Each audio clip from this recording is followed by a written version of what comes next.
मध्य प्रदेश की दतिया विधानसभा उपचुनाव में कांग्रेस ने बड़ा उलटफेर करते हुए शानदार जीत दर्ज की है। कांग्रेस प्रत्याशी घनश्याम सिंह ने भाजपा के आशुतोष तिवारी को 6016 वोटों से हराकर जीत हासिल की।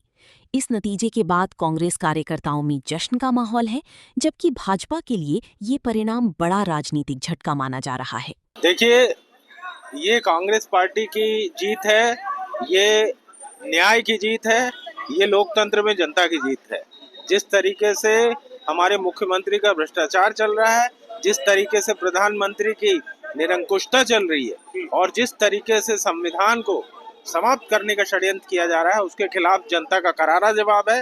ये जवाब केवल मध्य प्रदेश में नहीं है, ये जवाब पूरे भारतवर्ष में है। और भाजपा ऐसी ऐसी जगहों में हार रही है जहां उनका राष्ट्र का, देश का, जहां उनका अध्यक्ष है, उसकी कॉन्स्टिट्यूंसी में हार रहे हैं। प्रधानमंत्री जिस प्रत्याशी को चुनते हैं उससे वो प्रत्याशी हार रहा है, और उसके बाद मुख्यमंत्री अपने नेतृत्व में वहां पहला चुनाव कर रहे हैं तो वो हार रहे हैं। तो एक तरीके से भारतीय जनता पार्टी की हार है, प्रधानमंत्री की हार है, मुख्यमंत्री की हार है। पूरी 2028 में जो चुनाव होना है उसमें कांग्रेस की रणनीति कैसी रहेगी इस बार? देखिए, दरवाजा खुल गया आज से, है ना। अब इनकी वापस भगाई जो है, संसद से अब इनको भगाना है और इनके दरवाजे खोल दिए। अब एक एक करके निकलेंगे बाहर अलग अलग ढंग से। और जिस तरीके से इन्होंने देश की हालत कर दी है ना, ये सब भाग भूग जाएंगे थोड़ी देर में विदेश।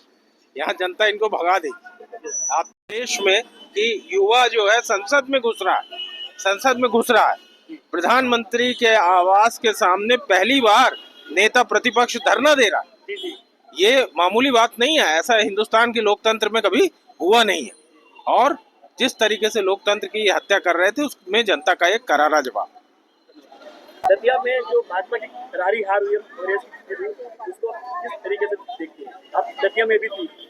मैं दतिया इलेक्शंस में गई हुई थी प्रचार के लिए, और हमें पहले से ही अंदेशा था कि भाई दतिया की जनता कांग्रेस का ही चुनाव करेगी, क्योंकि जिस तरीके से पूरे देश में माहौल बना हुआ है, आज हर वर्ग परेशान है, चाहे किसान हो, चाहे स्टूडेंट्स हो, चाहे महिलाएं हो, हर वर्ग परेशान है। तो कहीं ना कहीं ये हमें पहले से ही निश्चित था कि दतिया की जनता कांग्रेस का ही चुनाव करके कांग्रेस को ही विजय बनाएगी। हम सभी कांग्रेस के लोग आज यहाँ पर इकट्ठा हुए हैं और कांग्रेस की जीत को हम सेलिब्रेट कर रहे हैं, और हम सभी में एक बहुत खुशी की लहर है। जिस तरीके से दतिया उपचुनाव में आप लोगों को हम लोगों को जीत मिली है, उसी तरीके से अब ये जीत का सिलसिला रुकने नहीं वाला है और ये लहर निरंतर बनी रहेगी और हमारी जीत जरूर होगी 2028 में।